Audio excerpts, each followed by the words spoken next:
Good morning once again. Welcome to our FB Live by Doc Rudy. So I miss you, no? Because of some technicalities like internet, no, our internet connection. I was not able to make an FB Live. At the same time, of course, we have to wait for the inspiration of God, what we are going to talk and what should be our topic.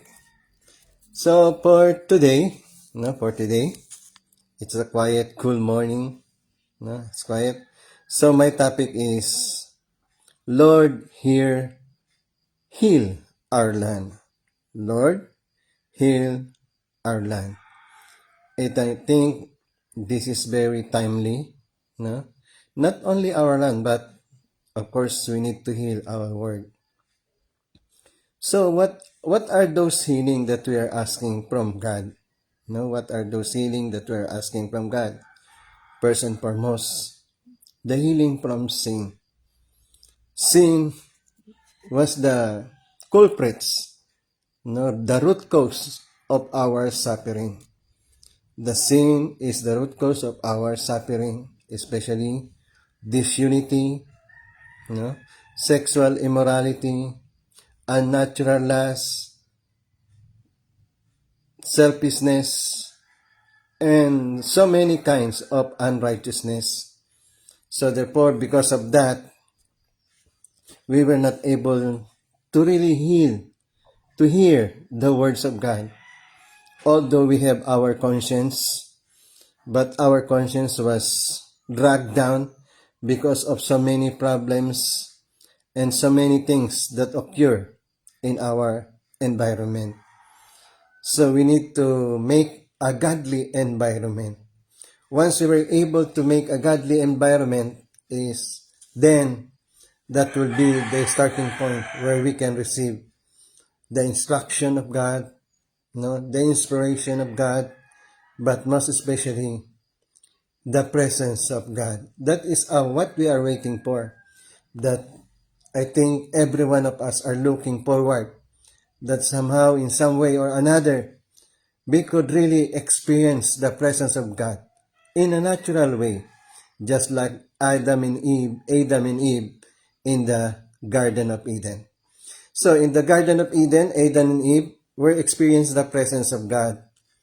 So why they are experiencing the presence of God during this time? Because there is no sin yet. So that means the best way to experience God is to eradicate sin. And then who will do that? No one can do that except our Heavenly Father, the Almighty God, and our Lord and Savior, Jesus Christ. And God said we will be forgiven from our sins. At the same time, sin will be eliminated through our Lord and Savior, Jesus Christ. But of course, to be able to do that, we need to have to partake, to do our portion of responsibility. So, taken from the book of 2 Chronicles chapter 7 verse 14, I repeat, our biblical references is 2 Chronicle chapter 17 verse 14. It says there, if my people humble themselves, no, and seek my face, then I will forgive their land. So that means, first and foremost, God should be able to acknowledge us that we are His children. No? Acknowledgement from God, that will be the very beginning. No? Just like Abraham, Noah, Isaac, Jacob, Joshua, Gideon, God acknowledged them. Why God acknowledged them? Because of some little goodness that God seen. Because of some point that they are seeking for God. They are seeking for righteousness. Because of this, because Gideon, Abraham are seeking for God, and then God acknowledged, this people is my people. That means God must acknowledge that we are His children. We are His people. And then, if we were able to feel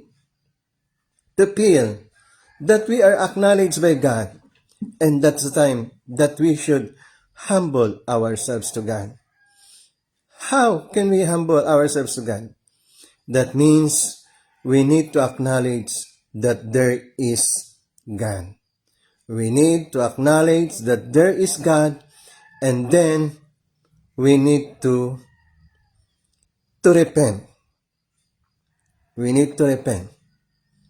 And then before repenting, what we are going to do is to pray, to talk with God. God, are you there? God, are you in? God, are you with us? Of course, we have also to acknowledge ourselves. Are we in God? Are we on the side of God or in the side of evil? We have to acknowledge where we are. The Lord Jesus Christ said, you cannot be a lukewarm. You cannot serve two masters. You cannot serve God and Mammon. You need to choose whom you are going to serve. Either God or the devil and the sin. Choose. Then we have to humble ourselves that we can do nothing without God. No? We cannot prevent anything without God. All those calamities, all those things that would fall before us can be driven away by God once we acknowledge that there is God. Just like in the boat, during that time, there was a storm, and our Lord Jesus Christ is together with the disciples, in the boat, and then there was a storm, the sea is in turmoil. Then they are thinking, what we gonna do, what we gonna do, what we gonna do, what we're going to do. They forget that there is our Lord and Savior Jesus Christ. They never acknowledge that God is with them, that the Lord is with them. And then finally they said, oh, our Lord and Savior Jesus Christ is with us. And then, Lord, they humble themselves. Lord, what we gonna do? There is a typhoon. We are going to sink. And then the Lord said, you of little faith. You of little faith. And then our Lord and Savior Jesus Christ said, calm, and the sea was calm. So similarly, in order to eradicate all kinds of problems in our world today, there is only one answer. That is God. And first and foremost, we need to pray. We need to ask God's guidance. We need to ask God to intervene with our problem. But before God can do that, we need to humble ourselves. We need to seek God. How can we seek God? So Abraham, Noah, and Zechariah, and his wife, living a righteous way of life. And for that was the way in order for them to seek God, to know God, to acknowledge God. We need to seek God in our life of faith. The Bible says, remember God in the days of your youth. So that meaning, God should not be acknowledged at the point of death. Because some people, when death is approaching, says, God, please forgive me for all my sin. God, I am sorry. That was the time they humbled themselves. But humbleness with God is not on the time of death. It's not on the time that we were not able to walk, that our body is already tired, that our body is already weak. We should acknowledge God from the time that we are born. From the time that we are growing from infancy to children to adulthood, we should acknowledge God. We should humble ourselves of God. Our Lord Jesus Christ demonstrates to humble. The Lord, at the age of 12, went to the temple. And then he engaged, he conversed with the Pharisees, with the Sadducees. He engaged. And then that is one example that God is looking with us at our youthful age. In our youthful age, we should acknowledge God. We should seek God. So that means we as a parents, we as adult, we as the one who know the Bible, we as the one who know God, we should teach our children, our friends, our relatives. Every people should be taught about the existence of God. Every people should taught about the existence of God. They need to know God. They need to humble themselves with God. Because that is only the way that we could save this planet Earth. This is only the way that we can heal the world. And that is only the way that we can establish the kingdom of heaven.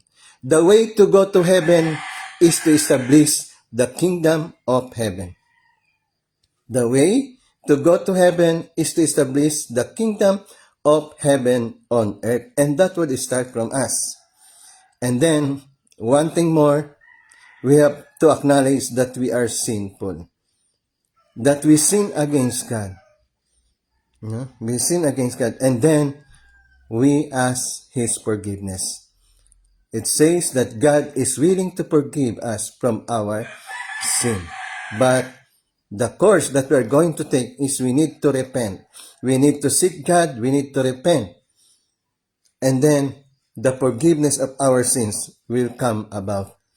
And then that will be the time of the healing process. The healing process of our land, the healing process of ourselves, the establishment of the kingdom of heaven will start when we acknowledge God, we humble ourselves to God, we pray to God, we repent. And then, as we repent, repentance means is turning away from our old ways of life. And then, we need to go on forward. We need to live a holy life, a righteous way of life.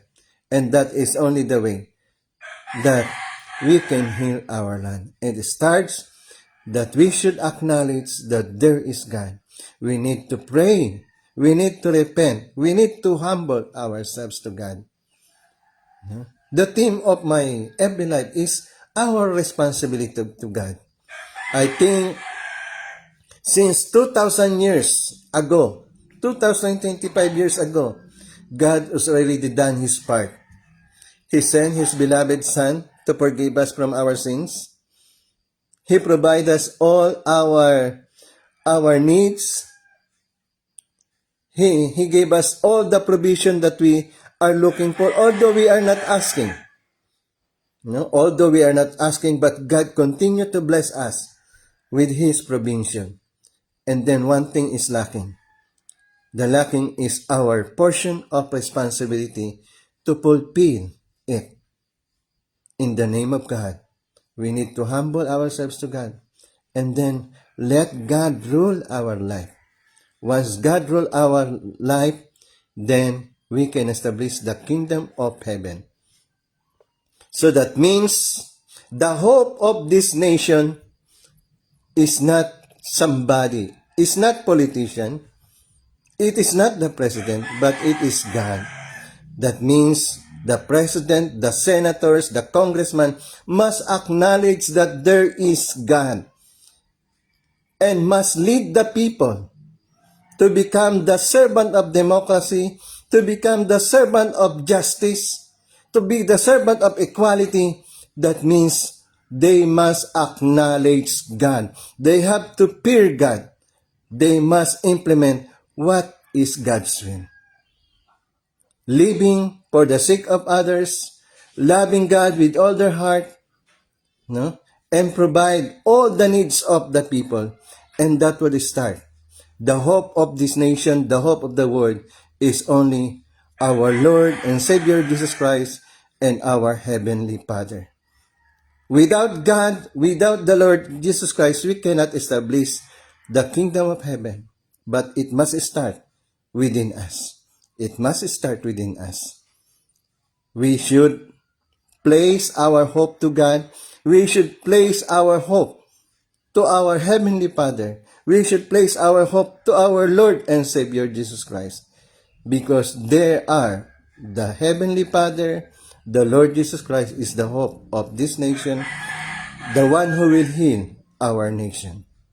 Okay? And that is, our part is to participate in God's providence of building the kingdom of heaven. Okay, once again, thank you for listening, for viewing, and I hope to see you around again. Please like and subscribe on my YouTube, and then follow me also on my YouTube. Thank you very much, and please watch every time that I go on FB Live. Thank you, and God bless. Good morning to you.